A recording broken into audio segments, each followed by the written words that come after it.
Assalamualaikum warahmatullahi wabarakatuh. Hai semuanya, selamat datang di channel Kisah Warganet. Di video ini saya akan membacakan cerita horor yang pastinya seru untuk kalian semua. Jangan lupa untuk like, komen, dan subscribe. Dan jangan lupa juga untuk nyalakan lonceng notifikasinya agar kalian tidak ketinggalan konten-konten seru dari kami. Tak usah lama-lama lagi, mari kita masuk ke ceritanya.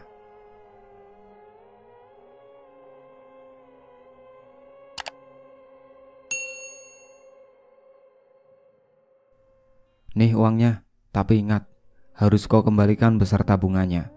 Tempo 3 kali, aku akan tagih hutangmu. Awas saja kau kalau tak bayar.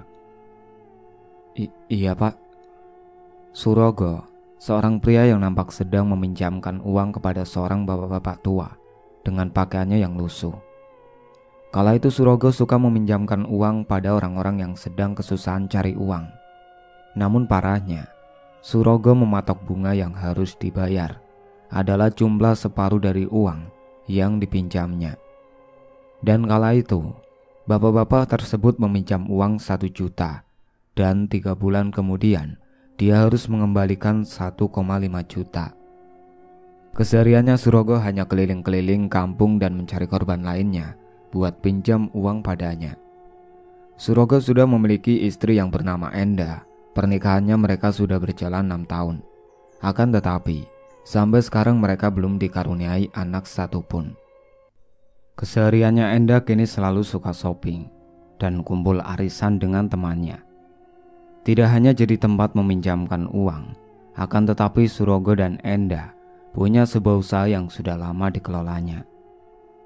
Mereka memiliki usaha warung makan khusus di tempat transit bus-bus agen yang bepergian ke antar kota. Tidak hanya satu warung saja, akan tetapi mereka memiliki beberapa cabang warung di tempat lain. Namun ternyata, di balik kesuksesannya itu dia dapat dari jalan yang menyimpang agama, tak lain adalah pesugihan. Siang itu Surogo sedang pergi dan nongkrong di sebuah taman di desanya sambil istirahat, dan dia memesan sebuah es teh dan menatap orang-orang yang berlalu lalang di sekitar. "Mang, pesan es tehnya 1 sama gorengan." "Oh iya pak, siap, tunggu sebentar ya." Saat sedang menikmati suasana siang hari sambil melihat orang yang berlalu lalang, tiba-tiba Surogo melihat ada seorang pemulung yang terlihat kecapean. Keringat peluh menetes sesekali mengusapnya dengan tangan. Baju yang dikenakannya itu sangat lusuh, kotor, dan bahkan ada yang sobek. Sosok pemulung itu membawa sebuah karung yang di dalamnya ada beberapa botol rongsok hasil mulungnya, sambil memunguti botol di sekitaran taman itu. Surogo yang melihatnya merasa iba dan kasihan. Dia termenung karena mengingat masa lalunya sekitar 2 tahun lalu, kala dia dan istrinya menjadi orang susah. Hidupnya serba kekurangan. Mencari kerjaan susah, dan untuk makan pun susah sekali. Surogo dan Enda saat itu bisa dibilang miskin. Flashback. Dulu, tepat di usia pernikahannya berjalan 3 tahun. Surogo dan Enda kehidupannya yang awalnya biasa-biasa saja, tiba-tiba harus mengalami kemerosotan. Kala itu Surogo harus dikeluarkan dari pabriknya, tempat bekerja, karena kena PHK. Hingga akhirnya, Surogo kelimpungan bingung, mau mencari kerja apalagi. Karena dia harus menghidupi keluarga kecilnya. Dan saat itu Enda setelah menikah dengannya tidak bekerja, hanya di rumah saja menjadi ibu rumah tangga. Di bulan awal setelah di PHK dari pabrik, Surogo mencoba kesana kemari untuk mencari pekerjaan. Beberapa surat lamaran kerja dia layangkan, akan tetapi belum ada yang tembus juga. Bahkan dia mencari pekerjaan yang kecil-kecilan, akan tetapi tetap saja susah, belum dapat juga. Dia benar-benar bingung dan pusing. Hingga suatu malam, Surogo yang capek mencari pekerjaan kesana kemari, namun hasilnya nihil. Dia berada di dalam kamar bersama dengan istrinya. Dan Enda membicarakan soal perekonomiannya mereka untuk nanti ke depannya. "Mas, ini gimana mas? Iya, kita harus terus-terusan seperti ini." "Kamu yang sabar ya dek, Aku juga lagi usaha cari kerja, tapi memang belum dapat. Sampai kapan, Mas? Uang aja kita sudah gak punya. Masa iya kita pakai uang tabungan selama ini buat makan sehari-hari? Seketika mereka saat itu pun saling terdiam, memikirkan dan mencari solusi untuk kedepannya. Sesaat kemudian Enda istrinya mendapatkan ide dan dia menyarankan kepada Surogo untuk membuka usaha warung kecil-kecilan saja di depan rumah. Karena kebetulan Enda juga bisa masak dan masakannya juga enak. Dan dia nyaranin untuk pakai uang tabungan buat usaha, karena nantinya kalau uang tabungan itu buat usaha pasti akan kembali lagi. Mas, aku ada ide. Apa dek idenya? Gimana kalau kita buka usaha warung kecil-kecilan saja di depan rumah? Uangnya dari mana dek? Kita aja besok bingung besok mau makan apa. Gak ada uang.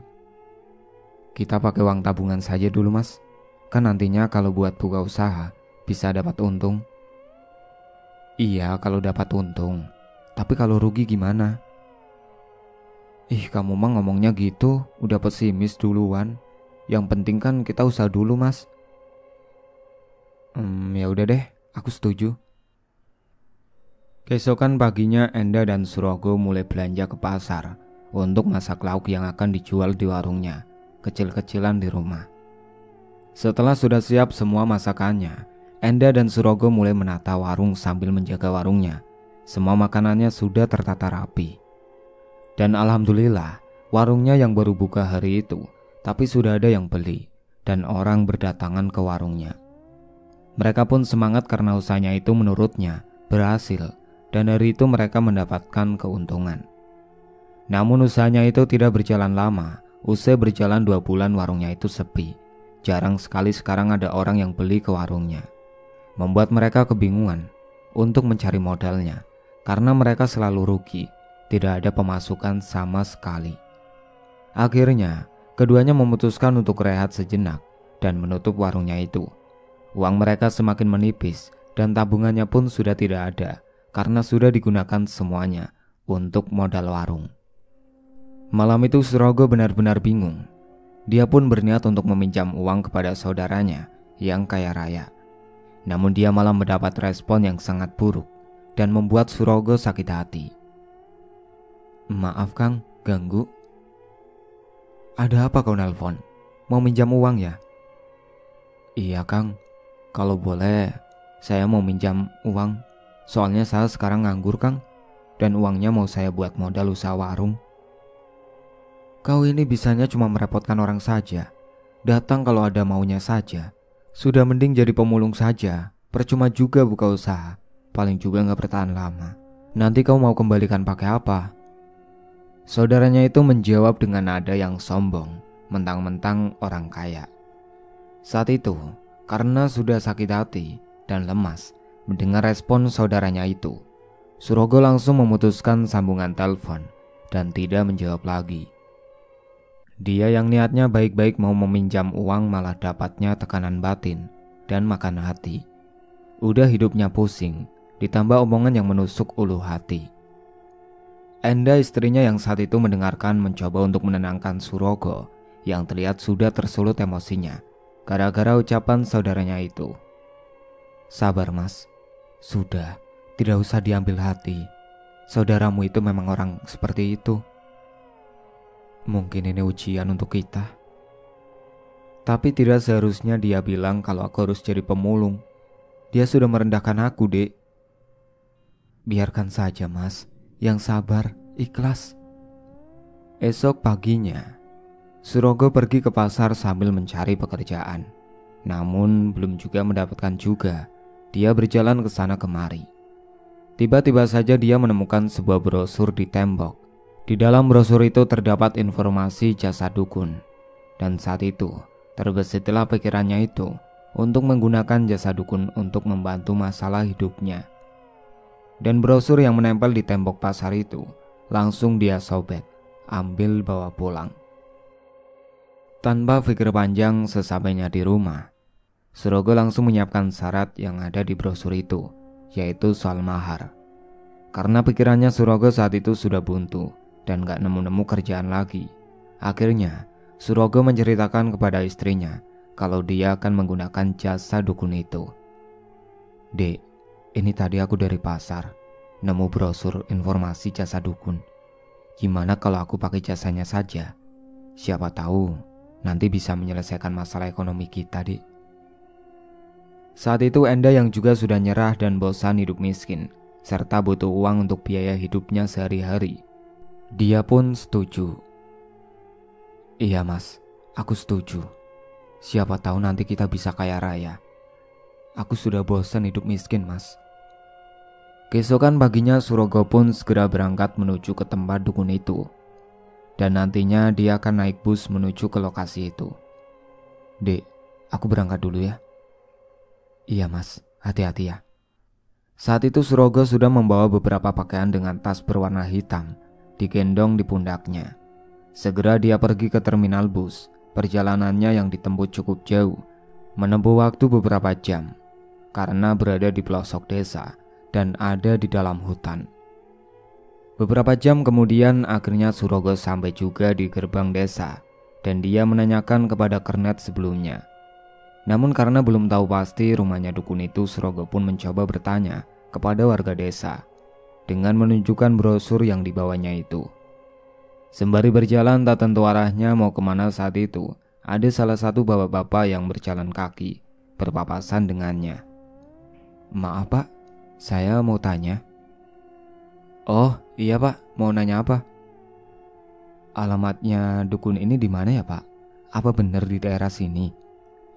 Lalu bapak tersebut melihat brosur yang ditunjukkan oleh Surogo, dan sesaat kemudian dia langsung paham soal alamat itu. "Oh, ini alamat rumahnya Mbah Linggo. Rumahnya ada di paling ujung pak, dalam hutan, dekat dengan rimbunan pohon bambu. Lurus saja itu masuk ke dalam hutan, nanti di sana ada rumah gubuk itu rumahnya." "Oh gitu ya pak. Iya saya paham pak, terima kasih pak. Kalau begitu saya pamit." Surogo pun melanjutkan perjalanannya menuju ke dalam hutan. Waktu sudah sore, namun dia tidak menyerah untuk bisa sampai di rumahnya dukun itu. Beberapa saat kemudian Surogo pun akhirnya sampai juga di dalam hutan yang ada rimbunan pohon bambu, dan di sana terdapat rumah gubuk berdiri sendiri. Segera Surogo menyambangi rumahnya Mbah Linggo dan tidak lupa mengetuk pintu terlebih dahulu karena rumahnya sepi dan tertutup. "Tok tok tok, permisi." Tiba-tiba terdengar suara pintu dibuka. Terlihat seorang laki-laki parubaya yang membuka pintu dan langsung mempersilahkan Surogo untuk masuk ke dalam rumahnya. "Ayo silakan, masuk." "Mau apa kau datang kemari?" tanya Mbah Linggo. Lalu saat itu Surogo pun menjelaskan maksud kedatangannya yang pengen cepat kaya dan punya usaha yang laris. "Saya sudah bosan hidup miskin Mbah, selalu direndahkan orang, dan saya ingin punya usaha yang sukses dan selalu laris." Mbah Linggo mendengarkan semua penjelasannya Surogo sambil menyeruput secangkir teh hangat dan manggut-manggut. "Kalau itu, kau bisa lakukan pesugihan dan penglarisan dagang." "Iya Mbah." "Usaha apa yang kamu mau jalani nantinya?" tanyanya. "Saya mau usaha warung makan Mbah. Kebetulan selama ini sudah usaha itu, tapi rugi Mbah." Setelahnya Mbah Linggo memberikan penjelasan soal syarat dan ritual yang harus Surogo lakukan nanti. Pertama, kau harus melakukan ritual. Nanti bertapa di bawah pohon bambu, tapi kau harus menginap di sini. "Iya, baik Mbah, saya siap. Saya sudah bawa baju ganti." Malamnya Surogo akan melakukan ritual di bawah pohon bambu yang ada di dalam hutan. Sebelumnya dia akan melakukan ritual terlebih dahulu dengan Mbah Linggo di dalam ruang ritual. Mereka masuk ke dalam ruang ritual. Surogo merinding saat masuk ke dalam ruang ritual yang baunya sangat khas dengan asap kemenyan. Segera Mbah Linggo duduk dan mulai merapalkan mantranya. Mulut berkomat-kamit memejamkan kedua matanya. Surogo hanya melihat apa yang dilakukannya.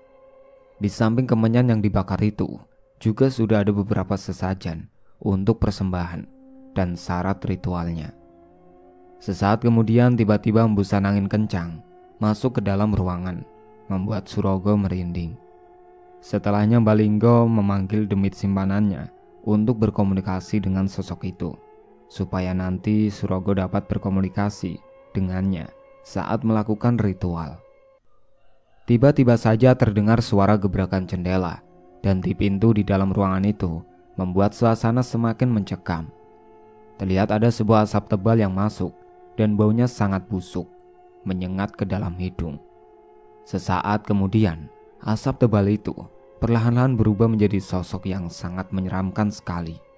Dengan tubuh hitam tinggi besar, kedua matanya merah menyala, bulunya sangat lebat sekali. Surogo melihat sosok itu sangat gemetaran tubuhnya, terasa kaku sekali, jantungnya berdebar kencang, dan nafasnya terasa memburu, tidak karuan. Balinggo lalu berkomunikasi dengan sosok itu, dan tak apa yang mereka bicarakan. Setelah ngobrol dengan Balinggo, kemudian sosok itu pergi menghilang begitu saja dan meninggalkan asap hitam. Singkat cerita, setelah ritualnya sudah selesai, lalu Surogo diantarkan oleh Balinggo ke tempat pohon bambu untuk melakukan ritual. Mereka berjalan berdua melewati jalanan setapak di tengah kegelapan hutan, diterangi dengan sinar rembulan malam itu. Beberapa saat kemudian mereka sampai juga di bawah rimbunan pohon bambu. Lalu Surogo diperintahkan Balinggo untuk duduk bersila, melakukan pertapaan. "Sekarang kau duduk bersila." Surogo pun nurut, dia duduk bersila. Kemudian Balinggo memberikan sebuah mantra kepada Surogo untuk nanti dibacakan saat sedang melakukan ritual. "Kalau begitu, saya tinggal duduk. Nanti kau baca mantra ini. Dan kalau sudah menemui sosok itu, kau kembali ke rumahku." "Iya, baik Mbah." "Oh iya, jangan lupa nanti kalau ada gangguan jangan pernah kau hiraukan." Surogo pun menjawab dengan menganggukkan kepalanya. Perlahan setelahnya, Balinggo beranjak pergi meninggalkannya sendirian. Setelah Balinggo pergi, Surogo pun mulai melakukan ritualnya. Duduk bersila dengan membacakan mantra yang sudah diberikan Balinggo tadi. Beberapa saat dia melakukan ritual, dan tiba-tiba dia mendengar ada suara tapak kaki dari belakang tubuhnya. Seketika Surogo pun merinding. Namun Surogo teringat dengan pesannya Balinggo untuk tidak menghiraukan kalau ada gangguan yang datang. Meskipun sudah gemetar karena takut dan merinding, dia tetap terus fokus merapalkan mantranya. Tapi akhirnya, suara langkah kaki itu perlahan-lahan menghilang dengan sendirinya. Seketika Surogo mendengar ada suara yang meminta tolong dari kejauhan. Suara itu wanita dan persis dengan suaranya Enda, istri Surogo. Sempat Surogo akan terkecoh mendengar suara minta tolong itu, seperti suara istrinya, akan tetapi dia langsung teringat dengan ucapan Balinggo. Sesaat kemudian tiba-tiba saja hembusan angin kencang datang dan membuat pohon bambu yang ada di hadapannya Surogo itu bergoyang sangat kencang sekali. Dia pun merinding ketakutan karena angin itu seperti angin puting beliung, sangat kencang sekali dan hanya berpusat pada pohon bambu tersebut. Sampai tubuhnya juga seperti akan terbang melayang, terbawa hembusan angin puting beliung. Akan tetapi, sesaat kemudian, angin itu menghilang begitu saja. Surogo dikejutkan oleh sebuah asap tebal dan berubah menjadi sosok yang menyeramkan, tinggi besar, dan bentuknya seperti genderuwo, tapi seperti panda yang seram. "Wahai manusia, ritualmu sudah saya terima. Kau sudah berhasil." Surogo pun menganggukkan kepalanya kepada sosok itu. Kemudian sosok itu memberikan sebuah bambu kepada Surogo yang ukurannya kecil. "Bawa bambu ini." Segera dia pun menerima bambu itu, dan setelahnya sosok itu menyuruhnya untuk kembali pulang ke rumahnya Balinggo. Akhirnya Surogo pun pulang ke rumahnya Balinggo sendirian, melewati jalanan setapak yang gelap. Beberapa saat kemudian, dia sampai juga di rumahnya Balinggo. Di sana mereka akan melakukan ritual lagi. Ritual yang kedua kali ini untuk ritual pengelarisan dagang usaha warungnya Surogo. Dia pun masuk kembali ke dalam ruang ritualnya, Mbak Linggo. Di sana Mbak Linggo sudah merapalkan mantranya kembali di depan asap kemenyan yang mengepul. Kemudian Mbak Linggo membakar sebuah bambu di dalam gerabah bakaran kemenyan, sambil telunjuk tangannya memutar di atas kemenyan itu. Sesaat kemudian Mbak Linggo menyiapkan sebuah kain putih mori yang sudah disiapkan. Beberapa saat kemudian, bambu yang dia bakar itu sudah menjadi abu, dan abu dari bambu itu kemudian diletakkan pada kain mori putih itu. Setelahnya, bambu yang ada di tangannya itu diminta Mbak Linggo untuk diolesi sebuah minyak, entah minyak apa. Bawa sini bambu itu. Kemudian Surogo memberikan bambu itu kepada Mbak Linggo, dan sesaat kemudian Mbak Linggo langsung mengasapi bambu itu sembari dioleskan minyak. Setelah ritual sudah selesai, Mbak Linggo memberikan caranya nanti untuk melakukan ritual yang harus dilakukan oleh Surogo. Bambu ini nantinya kau simpan di dalam lemari, dan nantinya akan muncul banyak uang, namun tidak mudah. Maksudnya tidak mudah apa, Mbah? Kau nanti harus membayarnya dengan menumbalkan orang 3 bulan sekali dari uang yang kau dapatkan itu. Baik, Mbah. Nanti, kalau kau akan mencari tumbalnya, kau bacakan mantranya terlebih dahulu. Ini mantranya, ucap Mbak Linggo sambil memberikan mantra kepada Surogo. Kalau ini, abu kau bawa pulang, dan nantinya kau sebarkan di sekitar usaha warung kau sambil bacakan mantranya. Iya, baik Mbah, saya sudah paham semuanya. Terima kasih Mbah, kalau begitu saya pulang dulu. Mbak Linggo lalu menjawab dengan menganggukkan kepalanya perlahan, sambil tersenyum, bibirnya menyungging. Dan sebelumnya Surogo membayar maharnya terlebih dahulu kepada Mbak Linggo. Dia membayarkan mahar kepada Mbak Linggo menggunakan semua uang simpanannya. Singkat cerita, malam berikutnya Surogo langsung melakukan ritual pertamanya, yakni membacakan mantra pada bambu. Dan setelah dibacakan mantra, bambu itu kemudian diletakkan di dalam lemari. Ayo dek, ikut ke depan warung. Mau apa mas? Mau nyebarin ini, abu, disuruh Mbak Dukun. Setelahnya untuk melakukan ritualnya yang kedua, mereka beranjak ke depan rumah, tepatnya di warungnya, untuk menyebarkan abu yang dibungkus dengan kain mori putih. Mereka langsung menyebarkan abu itu yang sebelumnya sudah dibaca mantra oleh Surogo. Sesudah itu mereka pun langsung masuk ke dalam kamar lagi, karena takut ada yang melihat perbuatan mereka.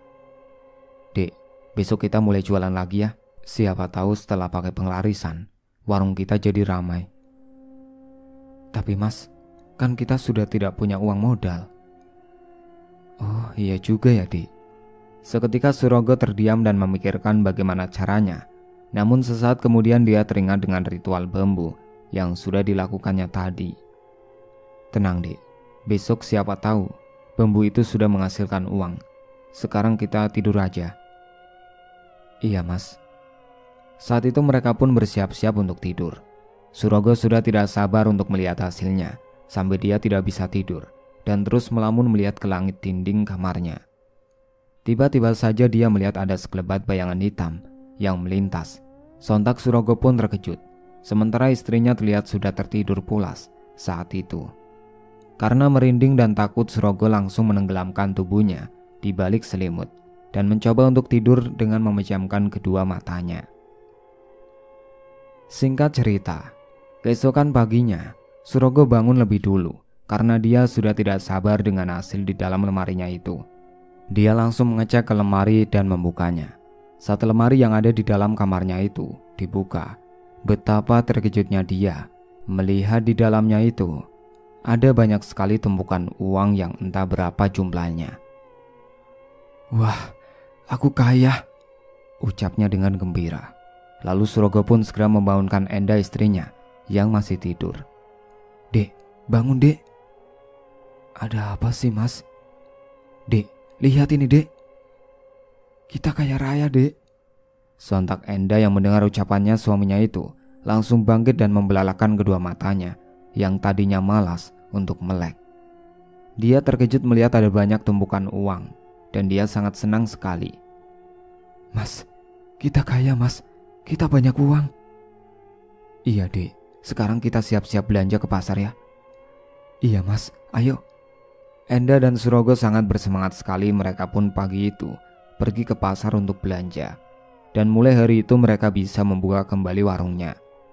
Tidak disangka hari itu dagangannya sangat laris sekali. Banyak orang yang berdatangan makan di warungnya. Singkat cerita, seminggu berjalan Enda bisa dapat untung banyak karena dia juga masak sangat banyak. Seiring berjalannya waktu, Surogo dan Enda pun bisa merenov warungnya dan kini lebih besar. Bahkan dengan uang hasil pesugihannya itu dan keuntungannya, mereka sudah bisa merambah membuka warung ke lokasi lain, transit agen-agen bus pariwisata.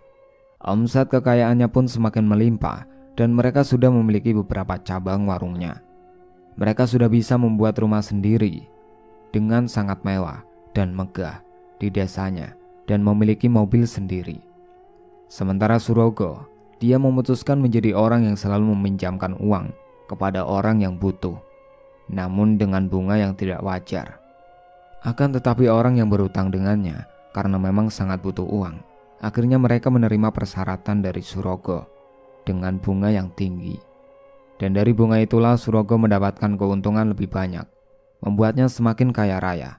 Entah kenapa semenjak Surogo dan Enda menjadi orang kaya, dia menjadi sangat sombong sekali dan merasa dirinya orang paling kaya karena memiliki segalanya. Di awal pencarian tumbalnya saat itu Surogo membacakan mantranya pada uang 100 ribuan dan kemudian ia sengaja menjatuhkannya di jalan supaya nanti uang itu diambil orang yang lewat. Suatu ketika, saat itu adalah salah satu orang yang melihat uang itu dan terpancing untuk mengambilnya uang 100 ribuan yang ditemukan di jalan. Lalu dia pun mengambil dan menggunakan uang itu untuk membeli sesuatu. Namun sialnya, sehari kemudian orang tersebut yang mengambil uang pasangan di jalan oleh Surogo, dia yang sedang jalan-jalan pagi, tiba-tiba saja pingsan di jalan dan akhirnya dinyatakan tewas. Semua yang membantunya tidak tahu pasti apa penyebabnya membuat dia tewas.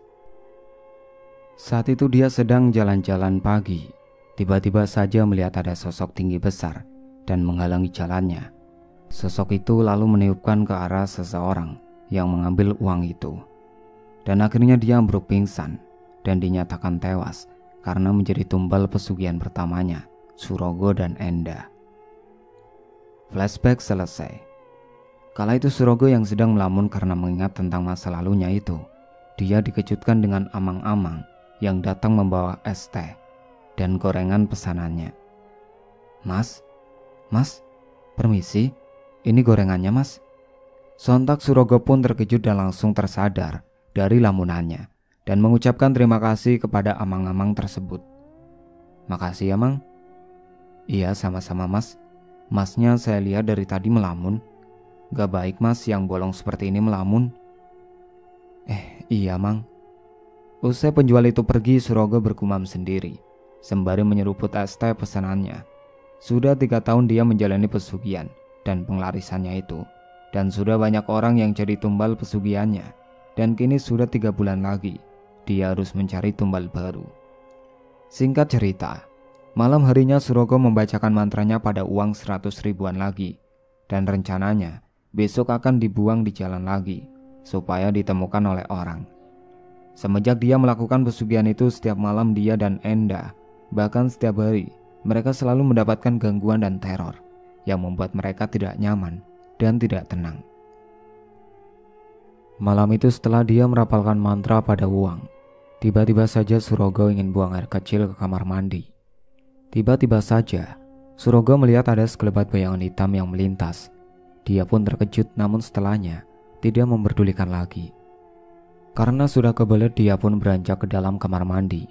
Akan tetapi saat dia akan masuk ke dalam kamar mandi, membuka pintunya, betapa terkejutnya Surogo melihat di dalam kamar mandinya itu ada sosok tinggi besar menatap tajam ke arahnya dengan kedua mata merah melotot. Sontak Surogo teriak kencang dan karena kaget dia pun ambruk pingsan. Enda yang mendengar teriakan suaminya segera beranjak menghampiri. Saat dia ke kamar mandi menghampiri suaminya, betapa terkejutnya dia melihat Surogo sudah terkapar di lantai. Kamu kenapa, Mas? Tolong, tolong. Segera Enda meminta tolong kepada tetangganya. Namun tidak ada yang segera datang. Dia pun kembali ke depan rumah meminta tolong. Karena mungkin saat dia teriak di dalam, tetangganya itu tidak mendengar teriakannya. Sesaat kemudian para tetangganya pun datang menghampiri ke rumahnya, menanyakan apa yang sudah terjadi. Ada apa, Mbak? Tolong suami saya, Pak. Dia pingsan di dalam. Saya tidak kuat gotongnya. Akhirnya saat itu para tetangganya menggotong tubuh Surogo masuk ke dalam kamarnya. Terima kasih ya, Bapak-bapak. Iya, Mbak, sama-sama. Lalu Enda segera mengolesi dengan minyak angin kayu putih pada hidungnya Surogo supaya cepat sadar. Beberapa saat kemudian akhirnya Surogo pun sadar dan Enda langsung memberikan segelas air putih untuknya. Ini, Mas, diminum dulu. Kamu ini kenapa sih, Mas? Kok bisa pingsan? Apa kamu kecapean? Enggak, Dek. Terus kenapa? Tadi aku mau buang air di dalam kamar mandi. Tiba-tiba melihat ada sosok genderuwo, Dek. Menyeramkan sekali. Ah, masa sih, Mas? Kamu halusinasi saja palingan. Aku serius, Dek. Sudah, mending kamu istirahat. Paling kamu kecapean, jadinya halu. Saat itu Enda pun keluar ke ruang tamu untuk menonton TV karena belum ngantuk. Sementara Surogo tidur di dalam kamar. Enda di ruang televisi sendirian sambil ngemil menonton film favoritnya. Tepat malam Jumat malam itu, suasana di rumahnya sangat sepi sekali. Apalagi di desanya seperti desa mati karena sunyi sekali. Tidak ada kendaraan yang lewat. Tiba-tiba saja Enda dikejutkan dengan vas bunga yang ada di meja samping TV-nya itu jatuh dengan sendirinya. Sontak membuatnya kaget. Jantungnya berdegup kencang. Nafasnya terasa memburu. Seketika tubuhnya merinding karena melihat vas bunga itu jatuh sendiri. Saat itu hembusan angin kencang masuk ke dalam ruangan itu, membuat malam semakin mencekam karena hawa dingin menusuk ke dalam tulang tubuhnya. Enda pun beranjak ke belakang rumah untuk mengambil sapu untuk membersihkan pecahan beling yang ada di ruang tengah. Namun saat dia hendak berjalan menuju ke belakang rumah, dia mendengar ada suara langkah kaki dari belakang tubuhnya. Suara itu seperti langkah seseorang yang terseok-seok. Dia pikir suaminya, Surogo, yang bangun dan hendak ke kamar mandi. Mas, kamu sudah bangun? Akan tetapi saat ditanya olehnya, tidak ada yang menjawab. Menyaut pertanyaannya itu dari belakang. Langkahnya seketika terhenti karena penasaran. Enda pun mencoba untuk menoleh ke belakang.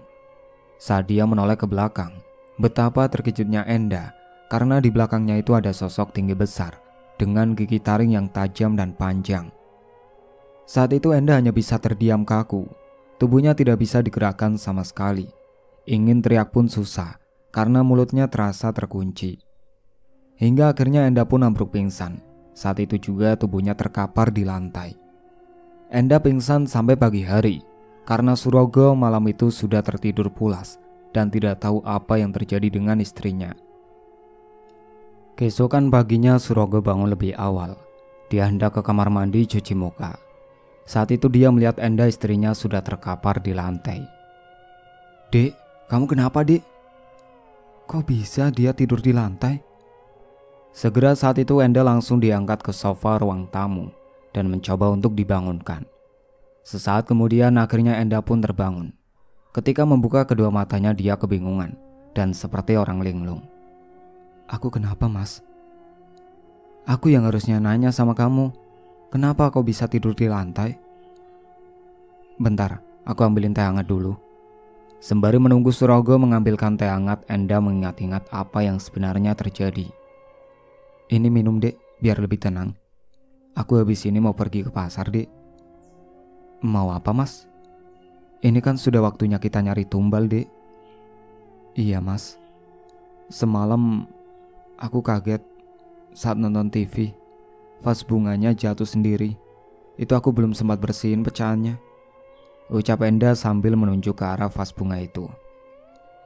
Terus aku mau ke belakang ngambil sapu, tapi aku dengar langkah kaki dari belakang. Aku kira kamu, tapi pas aku noleh, aku terkejut. Ternyata ada sosok genderuwo, Mas. Tuh kan, aku gak bohong. Kamu juga lihat sendiri kan? Iya mas. Saat itu Surogo bersiap-siap untuk beranjak mandi karena dia akan pergi ke pasar. Sesampainya di pasar, Surogo langsung menjatuhkan uang yang sudah dibacakan mantra semalam. Dia melempar uang 100 ribuan dan langsung pergi begitu saja. Tidak memastikan nantinya uang itu akan ada yang mengambil atau tidak. Surogo pikir pasti siapapun nanti yang melihat uang itu pasti akan segera mengambilnya. Namun ternyata Surogo salah. Saat itu ketika dia langsung pulang ke rumah, uang yang dia jatuhkan di jalan itu belum tersentuh oleh orang sama sekali. Uang itu tidak sengaja terlindas sebuah truk yang jalannya kencang, dan uang itu menempel pada roda truk itu. Dan saat itu truk juga tidak sengaja lewat di jalanan yang berlubang di kubangan air karena semalam habis hujan. Alhasil uang itu pun terkena air dan terlepas dari roda truk itu dan terendam di dalam kubangan air. Semakin lama uang yang ada di dalam kubangan air itu perlahan-lahan hancur lebur dan tidak ada yang menemukan uang itu sama sekali. Dan tumbal pun gagal didapatkan oleh Surogo tanpa sepengetahuannya. Siang itu Surogo duduk di depan warungnya sambil menunggu orang yang mau bayar hutang pinjaman ke dia. Karena memang sudah jatuh temponya, biasanya Surogo duduk di depan warung. Nantinya para peminjam uang itu akan datang sendiri. Namun kalau ada yang telat tidak membayar, pasti akan dia tagih dan langsung datangi ke rumahnya. Kebetulan siang itu warungnya sudah sepi karena beberapa orang sudah makan tadi di warungnya. Jadi Enda pun nyantai duduk di sebelah Surogo. Mereka mengobrol satu sama lain. Mas, gimana tadi? Ya biasa dek, sudah aku sebar itu uangnya. Terus kamu langsung pulang? Ya iya dek, masa mau nunggu liatin terus? Tapi apa kamu yakin nanti ada yang mau ngambil uangnya? Udah, kamu tenang aja dek, pasti ada yang ngambil kok. Sesaat kemudian ada bapak-bapak yang datang mau membayar hutangnya. Mas Surogo, saya mau bayar tempo. Iya pak, sini uangnya. Gini dong pak, jangan telat, kan enak sayanya, gak usah datang ke rumah bapak. Singkat cerita, 3 bulan lewat, tumbal belum didapatkan, dan perjanjian pun terlanggar. Pagi itu Surogo yang tidak sabar dengan uang yang ada di dalam lemarinya, karena semalam dia sudah melakukan ritual lagi dengan bambu itu, dan sudah dibacakan mantra yang lalu dimasukkan ke dalam lemari. Pagi itu Surogo mengecek ke lemarinya karena sudah tidak sabar. Akan tetapi saat dia membuka lemari kamarnya itu, dia kaget karena di dalamnya tidak mendapatkan uang sama sekali. Dia pun bingung apa yang sebenarnya sudah terjadi, karena semalam dia sudah melakukan seperti biasanya dengan membacakan mantra, tapi kali ini dia tidak menghasilkan uang sama sekali. Sontak dia terlihat lesu dan lemas, tubuhnya terduduk di atas kasur. Enda yang baru bangun sembari mengucek kedua matanya, melihat suaminya lesu langsung menanyakan apa yang sudah terjadi. Mas, kamu kenapa? Kok lemas lesu gitu? Gimana gak lesu dek? Itu yang semalam aku ritual bambu pas aku lihat di dalam lemari, tidak ada uangnya sama sekali. Kok bisa mas? Mana aku tahu dek. Kamu lupa kali tidak baca mantranya mas. Udah semua dek, seperti biasanya. Coba kita tunggu sampai nanti malam mas. Singkat cerita, malam harinya Surogo dan Enda yang sedang tidur mereka dikejutkan dengan suara yang menggedor-gedor pintu. Sangat keras sekali di malam, tepatnya pukul 11 malam. Suara gedoran pintu itu terdengar keras dan beberapa kali membuat mereka jadi terbangun mendengar suara itu. Mas, itu siapa sih yang gedor pintu malam-malam? Gak tahu dek. Udah sana kamu bukain mas. Iya dek. Lalu saat itu Surogo pun beranjak bangkit dari tempat tidurnya dan pergi ke depan untuk membukakan pintunya. Suara pintu dibuka. Saat Surogo membuka pintunya, sontak dia terkejut karena tepat di depan pintu itu sudah ada sosok tinggi besar dan sangat menyeramkan sekali. Terlihat muka sosok itu sangat murka sekali kepada Surogo. Sosok itu mengatakan kepada Surogo kalau dia telah melanggar perjanjian karena tidak memberikan tumbal 3 bulan yang lalu. Kau telah melanggar perjanjian. Melanggar bagaimana? Saya sudah menyebar uang itu. Uang yang kau sebar itu tidak ada yang mengambil, dan malah hancur karena terkena air. Jadi belum ada tumbal yang kau sembahkan kepadaku. Tapi... Namun tanpa ampun sosok itu yang sudah murka langsung mencekik leher Surogo hingga tubuhnya itu keangkat ke atas. Dia sangat ketakutan, gemetaran, jantung berdebar sangat kencang, diangkat oleh sosok yang sangat menyeramkan itu. Akan tetapi dia tidak bisa berbuat apa-apa, hanya bisa pasrah saja. Karena tercekik dan tidak bisa nafas, membuat Surogo lidahnya menjulur ke depan, dengan kedua matanya yang melotot. Sampai pada akhirnya Surogo pun tewas saat itu, karena dia kehabisan nafas. Lalu tubuhnya dilempar begitu saja oleh sosok itu dengan kuatnya. Tubuhnya yang dilempar itu mengenai meja di ruang tamu. Kepalanya terbentur sangat keras sekali, mengeluarkan darah banyak sekali. Di sisi lain, Enda yang ada di dalam kamarnya mendengar suara seperti benda jatuh. Sontak dia pun terkejut. Suara apa itu ya? Mas Suro kok lama banget? Ada apa ya? Aku cek ke depan sajalah, gumamnya. Apalagi dia sudah menunggu suaminya dari tadi, tidak kembali-kembali. Dia pun khawatir takut terjadi apa-apa. Akhirnya Enda pun bangkit, menghampiri Surogo ke depan ruang tamu. Saat itu Enda sontak terkejut melihat suaminya sudah tergeletak di lantai dengan darah yang banyak.